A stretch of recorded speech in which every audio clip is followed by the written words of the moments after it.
Muy bien, muy buenos días a todos, hermanos, amigos. Realmente es un privilegio, un gusto nuevamente poder transmitir la reunión desde acá y escuchar la música no por la pantalla o por el micrófono del celu, sino directamente en vivo y también algunas voces de los hermanos. Vamos a buscar en la Biblia, en el Evangelio según San Mateo, en el capítulo 8, para mirar allí, leer un pasaje y meditar sobre una persona que vino a Jesús. Cantábamos recién, si estás sediento, si no tienes paz, si no tienes amor, ve a Cristo y solo en Él tendrás salvación. Vamos a leer allí en el capítulo 8 del Evangelio según San Mateo, el versículo 1 al 4. Dice así la palabra del Señor, Evangelio según San Mateo, capítulo 8, versículos 1 al 4. Cuando descendió Jesús del monte, le seguía mucha gente. Y he aquí vino un leproso y se postró ante él, diciendo: Señor, si quieres, puedes limpiarme.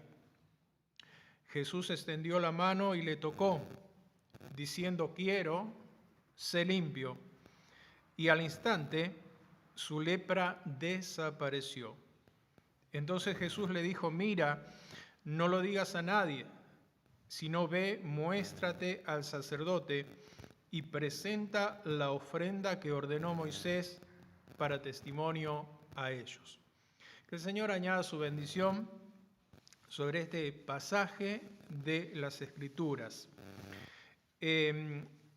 Acá tenemos esta historia que está en la Biblia, y la Biblia, y precisamente el Evangelio de Mateo, como leemos en esta mañana, tenemos que decir que no es cronológica. Las cosas que se escriben no están sucediendo una detrás de la otra, no son correlativas a veces.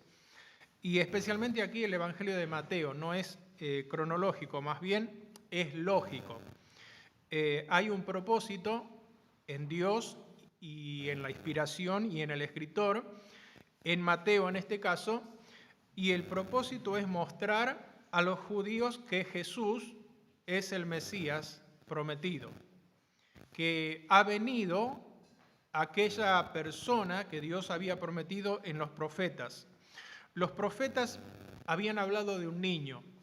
Allí en los profetas, Daniel, por ejemplo, habló acerca del tiempo de su nacimiento, el tiempo en que nacería este niño que sería el Mesías, que sería el príncipe.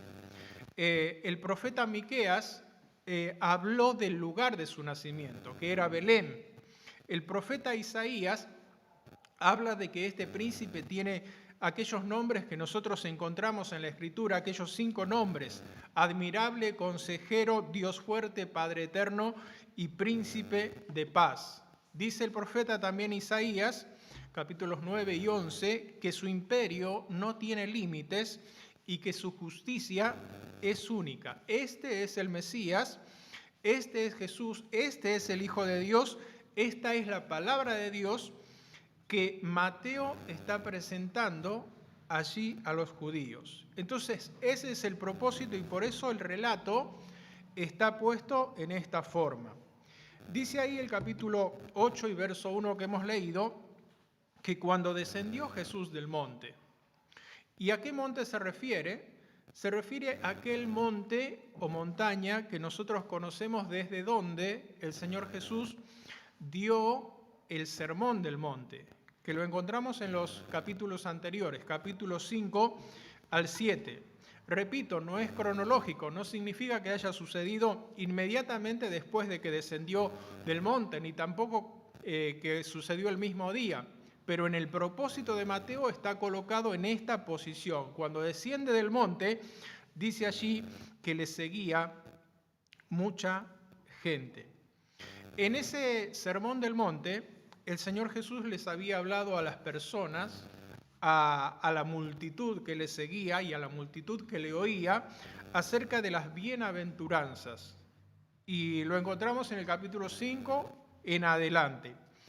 Y ese sermón del monte, esa serie de enseñanzas que dio el Señor Jesús, era enseñanza para la vida piadosa, para que las personas, especialmente los que escuchaban y especialmente los judíos, en el caso de Mateo, pudieran agradar y alabar a Dios. Enseñanzas para la vida piadosa. Y dice que estas personas le escucharon allí, en aquella serie de discursos que dio el Señor Jesús. Sí le escucharon, pero la pregunta es cómo recibieron o cómo respondieron ellos, cómo reaccionaron a esta palabra que el Señor Jesús les dijo en aquel sermón.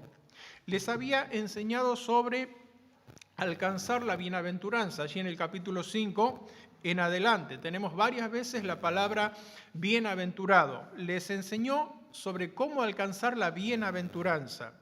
¿Y qué es alcanzar la bienaventuranza? Busquemos un versículo en el Evangelio de Lucas, en el capítulo 11, donde el Señor Jesús habla de la bienaventuranza. Libro de San Lucas, Evangelio según San Lucas, el capítulo 11, y vamos a leer versículos 27 y 28. Evangelio según San Lucas, capítulo 11, verso 27, dice: mientras él decía estas cosas, una mujer de entre la multitud levantó la voz y le dijo: bienaventurado el vientre que te trajo y los senos que mamaste. Verso 28. Y él dijo: antes bienaventurados los que oyen la palabra de Dios y la guardan. Esta es la bienaventuranza, la dice el Señor Jesús. Los que oír la palabra de Dios, pero principalmente guardar la palabra de Dios. Los que oyen la palabra y los que guardan la palabra son aquellas personas cercanas a Dios, las que llegan a ser cercanas a Dios, las que pertenecen a su familia, como lo menciona la Biblia, forman parte de la familia de Dios. Fijémonos el Salmo, libro de los Salmos, el capítulo 84, libro de los Salmos, el capítulo 84, y vamos a leer el versículo 4. Allí está el salmista escribiendo y dice el libro de los Salmos, capítulo 84, versículo 4. Bienaventurados los que habitan en tu casa, perpetuamente te alabarán. Bienaventurados los que habitan en tu casa, perpetuamente te alabarán. Los que oyen la palabra de Dios, los que obedecen a su voz, los que creen en su persona, pasan a formar parte de la familia de Dios. Y por eso dice que habitan en tu casa y le alaban por siempre. Pero aquí, en nuestro pasaje, en el de Mateo, cuando estamos leyendo, dice que descendió del monte y una multitud sigue a Jesús. Y esa es la cuestión, solamente una multitud sigue a Jesús, pero no le habla, no le dice, no tiene comunión, no tiene comunicación con él.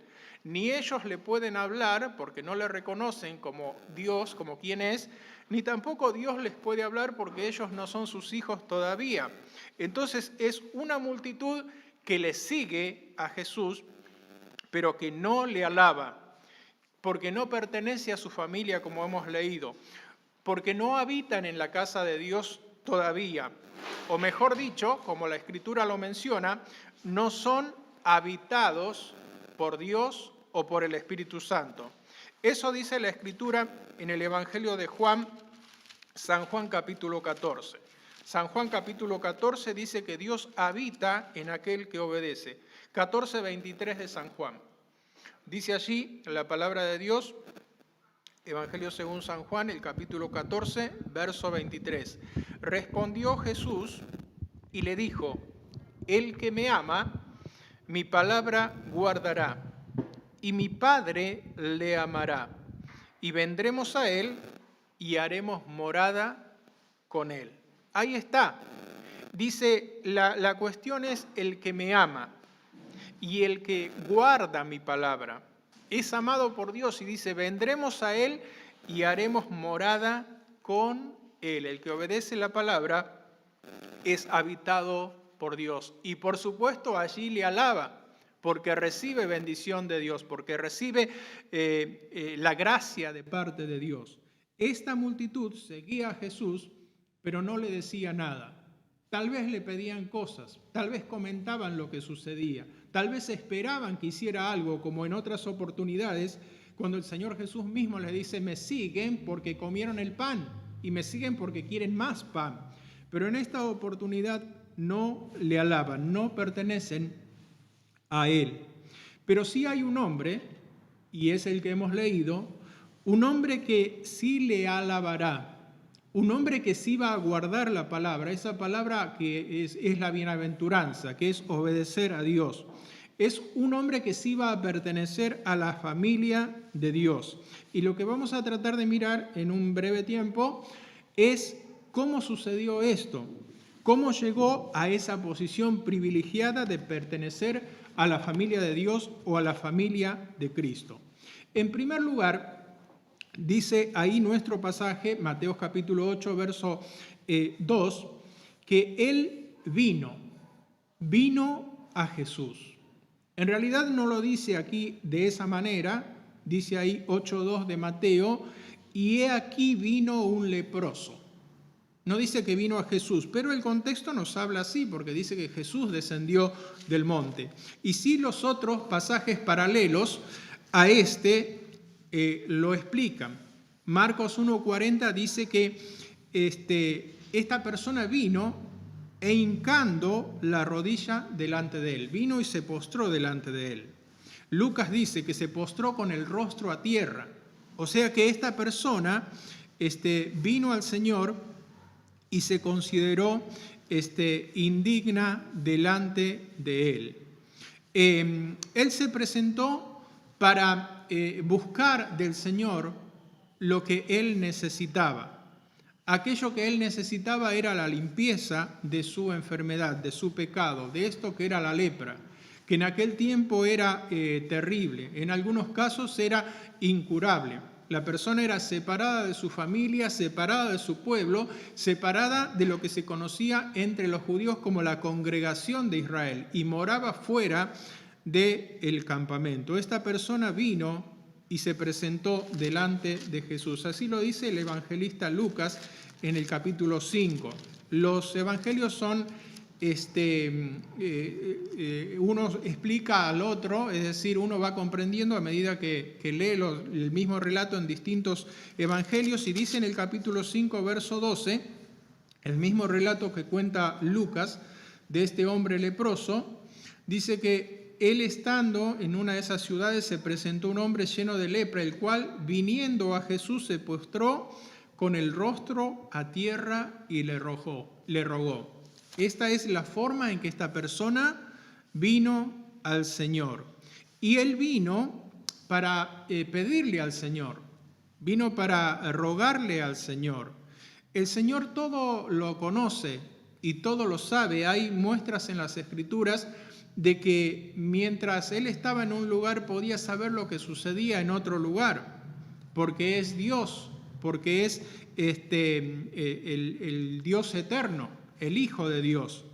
Pero es importante en este pasaje la acción de este hombre, cómo él decide venir y cómo la inspiración divina lo deja registrado, que es cuestión de decisión personal. La persona debe decidir venir a Jesús. Allí había muchas personas que le seguían, una multitud o mucha gente, dice la Escritura, pero había uno que vino a él. Y como hemos dicho, él se consideró indigno, se postró ante el Señor, hincó la rodilla, como es la expresión de la Escritura, se postró con el rostro a tierra, reconoció su indignidad, se reconoció indigno. Hay otra persona, un poco más adelante en el mismo capítulo 8, que nos habla un poco acerca de lo que es la indignidad.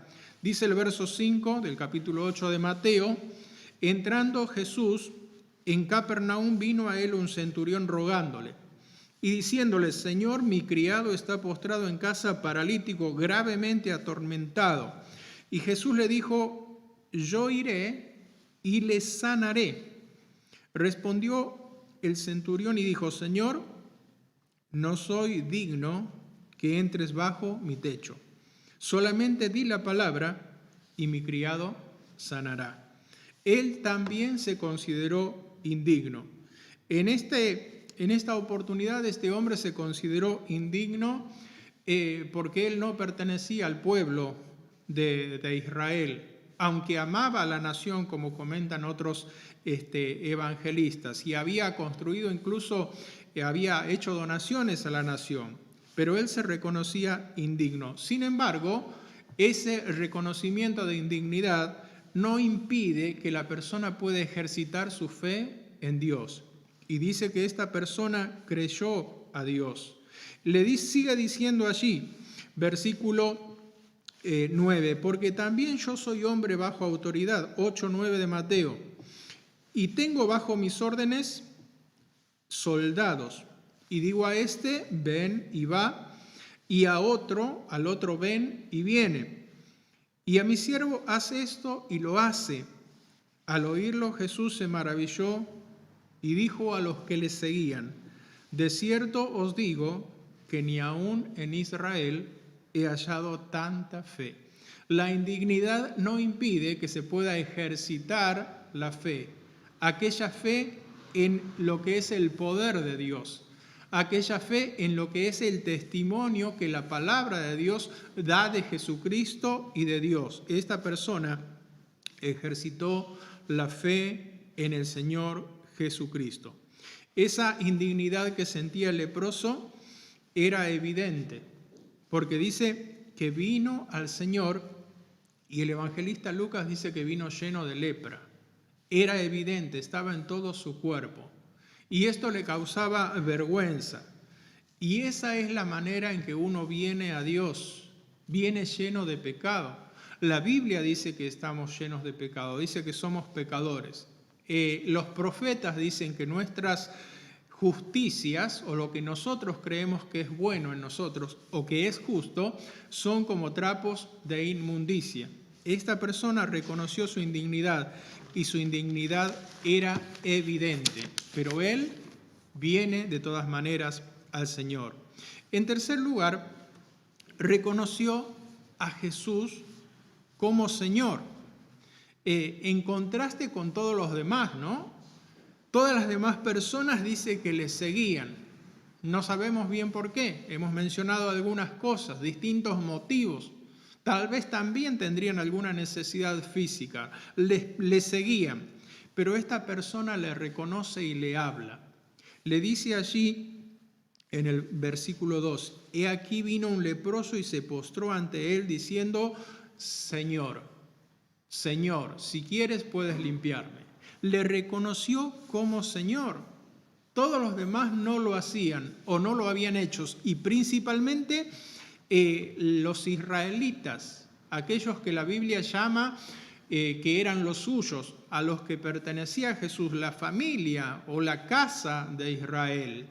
Ellos dicen que no le recibieron, pero sí esta persona le reconoce como Señor, le reconoce como el que tiene la autoridad, le reconoce como el Rey. Y esta cuestión de reconocerle como el Señor, había que tener valor para esto. Primero porque estaba ante muchas personas que no lo reconocían, y era la única voz que se levantaba y decía: Señor, entre medios de muchos. Y a veces nos cuesta un poco eso, levantar nuestra voz y decir Señor, cuando estamos al lado de otras personas o cuando estamos, digamos, frente a Cristo, cuesta ese reconocimiento. Esta persona lo hizo, le reconoció como Señor. Y decía, en el Imperio Romano era algo muy complicado reconocer como Señor a alguien que no fuera el emperador. En realidad esto era causa de muerte. Si alguien reconocía a otro soberano que no fuese el emperador, era causal de muerte, podían darle muerte. se convertía en enemigo del emperador, en enemigo del César, que se menciona que estaba en aquel momento. Y es lo que nos dice la Biblia, ¿no? No se puede servir a dos señores. El que se constituye amigo, el que es amigo de Dios, se constituye enemigo del mundo, o al revés. Y los judíos, para lograr su propósito era aprender a Jesús, acusarlo y llevarle a la muerte, usaron esta estrategia con Pilato, la cuestión de convertirlo o de hacerlo parecer como enemigo de César. Fíjense, o vamos a ver Evangelio de Juan, el capítulo 19. Evangelio de Juan, capítulo 19, y vamos a ver el versículo 12. Allí estaba Pilato, estaba el Señor Jesús, que era acusado, estaban los judíos que le acusaban, y dice el verso 12, desde entonces procuraba Pilato soltarle, pero los judíos daban voces diciendo, si a este sueltas, no eres amigo de César. Todo el que se hace rey, a César se opone. Fíjense la estrategia que usaron. Si sueltas a Jesús, significa que no eres amigo de César, porque todo el que se hace rey, a César se opone.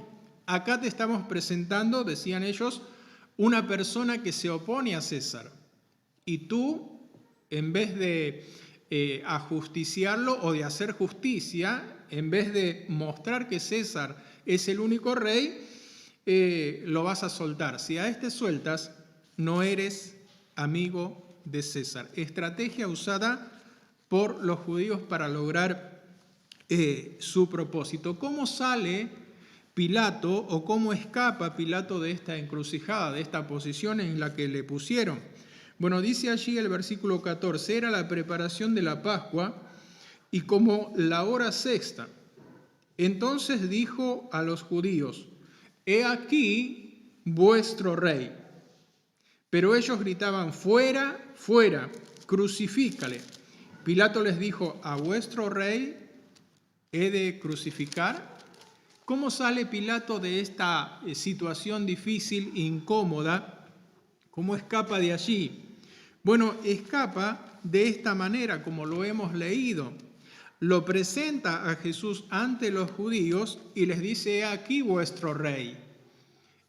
No es mi amigo, este no es mi rey, no tengo nada que ver con él, no me estoy oponiendo al César, este es vuestro rey.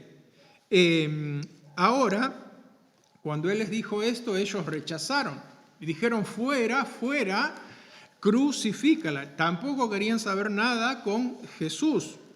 Y él les pregunta, ¿vuestro rey he de crucificar?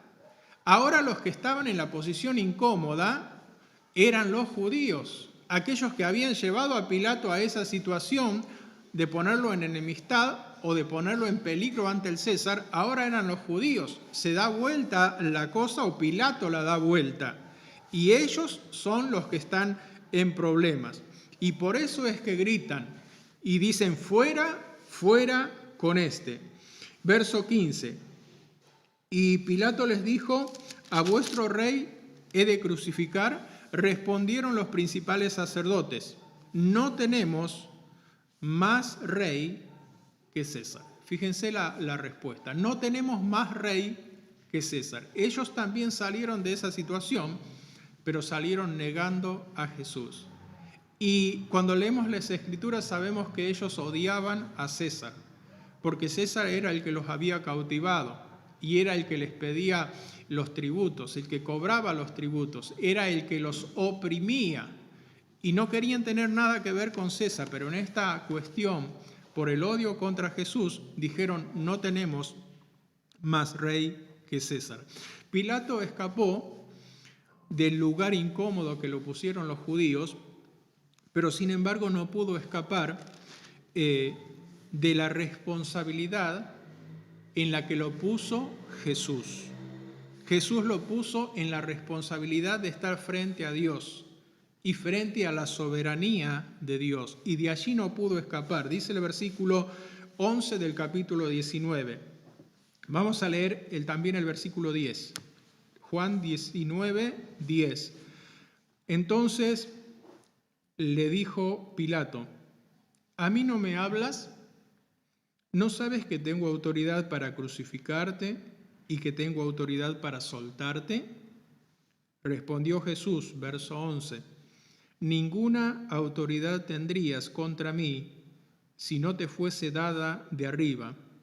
Por tanto, el que a ti me ha entregado, mayor pecado tiene. El Señor Jesús lo puso a Pilato sobre la autoridad de Dios, sobre la soberanía de Dios, y de allí no pudo escapar. Sí pudo escapar de los hombres, pero no de Dios. Y esto debe hacernos reflexionar, porque nosotros podremos con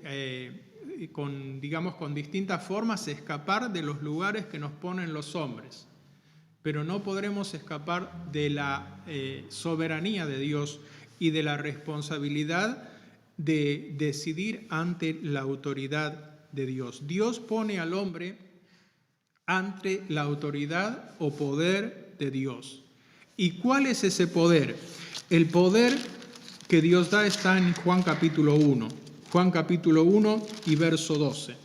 Dice allí San Juan 1 y verso 12: mas a todos los que le recibieron, a los que creen en su nombre, les dio potestad o poder de ser hechos hijos de Dios. Dios nos pone ante esa responsabilidad y ante ese poder, el poder de Cristo. Cuando uno cree, dice la Escritura, en la persona de Cristo, en la obra de Cristo, allí en la cruz, y cree que Él tiene poder para perdonar, para limpiar del pecado, entonces uno es salvo. Y Dios nos pone ante esa responsabilidad, ante ese poder a todo ser humano. Pilato escapó de la situación difícil ante los hombres, pero no pudo escapar de la situación o del lugar que lo puso el Señor Jesús. En cuarto y último lugar, este hombre, el leproso, además de venir al Señor Jesús, además de postrarse ante Él y reconocerle allí su indignidad, además de reconocerle como Señor, le reconoció como soberano. Le reconoció como el que decide sobre el hombre y especialmente sobre el alma del hombre. Como el que decide no solamente sobre la persona, sobre el hombre, sino sobre el tiempo y las circunstancias del hombre. Por eso dice ahí el versículo 2 que ya hemos leído, que vino un leproso y se postró ante él diciendo: Señor, si quieres, ahí está la expresión, si quieres, puedes limpiarme. Se le reconoció como el soberano.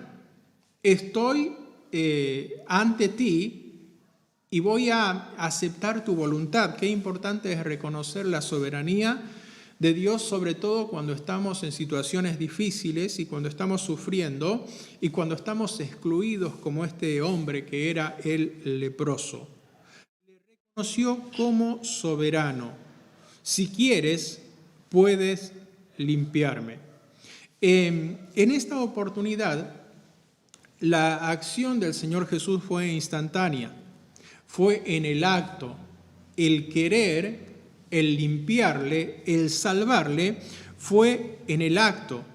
Dice que Jesús, verso 3, extendió la mano, en primer lugar, segundo lugar, le tocó, y tercero, le dijo, quiero, en cuarto lugar, sé limpio. Allí está la acción hecha instantáneamente. Extendió la mano, le tocó, le dijo sí quiero, y este hombre instantáneamente fue limpio. El Señor Jesús es la mano de Dios que ha sido extendida desde el cielo hasta este mundo, hasta nosotros, y mostrada allí en la cruz del Calvario. Una mano misericordiosa, una mano compasiva, pero que también nos enseña que es una mano que sufre la justicia de Dios, porque el pecado debía ser castigado. no había manera de quitar el pecado, sino había la paga por el pecado, y la paga era la muerte. Por eso el Señor Jesús murió. Él es la mano de Dios extendida hacia el mundo para tocarnos con sanidad, para tocarnos con limpieza, para tocarnos con perdón, para tocarnos con nueva vida o nuevo nacimiento. Este hombre, el Señor Jesús le dijo, quiero, sé limpio. Y entonces en esta mañana nosotros podemos decirte, o mejor dicho, el Señor te dice en esta mañana, que si tomas esta decisión inteligente, esta decisión de fe, esta decisión que viene por obedecer la palabra de Dios, y vienes a Él como este hombre, y dejas de estar en el grupo de la multitud le sigue, pero el hombre viene ante Jesús, y si reconoces tu indignidad, como la reconoció este hombre, que su indignidad era visible, y vienes a Él y le reconoces que eres pecador, porque así lo dice la Biblia, todos pecaron y están destituidos de la gloria de Dios. Si reconoces tu indignidad, reconoces que estás lleno de pecado, y si reconoces que Él tiene poder para sanar, que Él tiene poder para curar, que Él tiene poder para limpiar, que su sangre, como dice la Biblia, la sangre de Jesucristo limpia de todo pecado, debes saber que el Señor Jesús sí quiere limpiarte, sí quiere salvarte, sí quiere curarte. La Escritura dice que Él quiere que todos procedan al arrepentimiento. Por un lado dice que todos son pecadores, pero por otro lado dice que Él quiere perdonar, quiere limpiar a todos, y lo hace con su sangre. En el mismo momento en que el pecador obedece, coincide la obediencia, coincide la fe con la limpieza. Aquella persona que cree, en el momento que cree, es limpiada. Vamos a terminar con otro versículo que está en el Evangelio de Lucas, con otra historia acerca de otros leprosos, en el capítulo 17 del Evangelio de Lucas. Lucas capítulo 17, y en el versículo, Lucas 17, versículo 12. Dice allí la palabra del Señor que 10 leprosos son limpiados. Dice que él iba por el camino y pasaba entre Samaria y Galilea. Verso 12, y al entrar en una aldea, le salieron al encuentro 10 hombres leprosos, los cuales se pararon lejos. Fíjense la diferencia con el otro. Y alzaron la voz diciendo, Jesús, Maestro, ten misericordia de nosotros. Cuando él los vio, les dijo, id mostraos al sacerdote. Y aquí está la obediencia. Y dice, y aconteció que mientras iban, fueron limpiados. El Señor Jesús les dio una orden, les dio la receta, les dijo qué hacer, y esto significaba tener fe. Esto significaba creer en la palabra de Cristo, creer en la palabra de Jesús. Les dijo, id mostraos a los sacerdotes. Esta era una acción o una práctica que hacía todo leproso. Cuando esta persona era contagiado por esta enfermedad, contraía esta enfermedad, luego el sacerdote era el médico, el que lo revisaba, el que decía qué clase de lepra era, había distintas clases, era el que también le daba el alta. Cuando esta persona era curada, el sacerdote era quien le daba de alta, le decía, ya estás libre, estás limpio, estás sano. Y por eso el Señor Jesús les dijo, id mostraos al sacerdote. Y cuando Él les dijo eso, ellos todavía tenían la lepra encima. Pero dice que creyeron y por eso se fueron a mostrarse a los sacerdotes. Y mientras iban, ahí está la obediencia, fueron limpiados. El poder de Cristo para limpiar, para perdonar, coincide con la obediencia del leproso. El poder para salvar del pecado, para limpiar del pecado, coincide con la obediencia del pecador. Mientras iban, fueron limpiados. Y si creíste en el Señor, si fuiste limpiado, si ahora estás limpio del pecado y limpio de la lepra, ¿qué debes hacer? Debes volver y alabar a Dios. No quedarte como la multitud o seguir como la multitud a Jesús de lejos, tal vez sin saber por qué, sino venir delante de Él y postrarte delante de Él y adorarle a Él.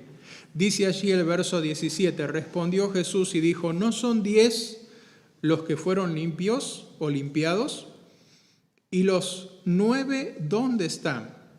¿Por qué los 9?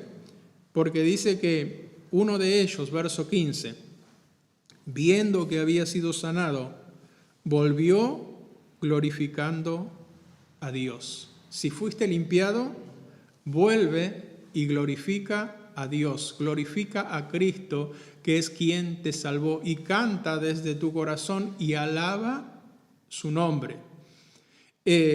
Tal vez ya fuiste limpiado hace tiempo, pero como dice la Escritura, el polvo del camino, el pecado del camino, otra vez volvió a manchar tus pies, y estás alejado, y estás como la multitud, y no te animas a venir al Señor. Y cuando hay una reunión en la congregación, pero estás entre la multitud, y no abres tu corazón delante de Él. El Señor dice, ¿dónde está aquella persona que yo limpié? Que venga a mí y alabe y glorifique a Dios. Si fuiste limpiado, vuelve y alaba el nombre del Señor, que es quien te limpió. Que el Señor bendiga su palabra.